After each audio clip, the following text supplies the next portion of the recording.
Welcome to your Flame Fundamentals training. One popular creative effect when it comes to look development is using a vignette.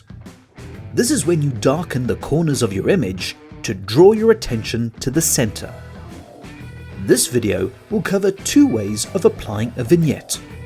Firstly, you'll learn how to use a mask to create a vignette, or alternatively, you'll learn how to apply a SelectiveFX Shader to create a vignette.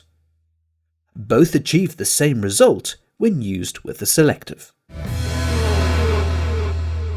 To apply a vignette using a mask, you start off by choosing a selective. In the selective controls, use the Circle Gmask preset to get you started. You could draw a mask manually, if you had a particular shape in mind, but most vignettes have a circular basis. Select the Gmask spline and enable the edit box to adjust the whole shape. With no points selected, the bounding box affects the entire mask shape, and you can start adjusting it into a much wider oval shape.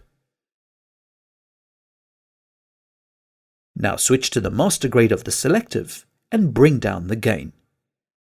The adjustment affects the inside of the selective, so set the processing to outside instead.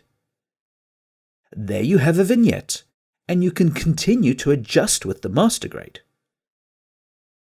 If you want to adjust the vignette's softness, switch to the Gmask menu and adjust the softness point on the mask.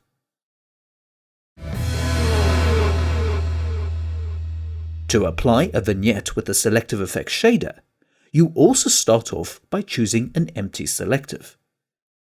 When you use a selective within the image timeline effects, the default SelectiveFX Shader is the master grade. This ensures you can start grading immediately within the selective. However, you can switch to the master grade shader menu and change it for another shader. Within the file browser, there are plenty of shaders to choose from, and there are even more to download online. At the bottom of the list, you will find vignetting.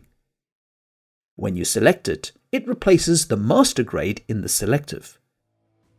You can now adjust the amount, as well as the sizes to get the vignette looking the way you want.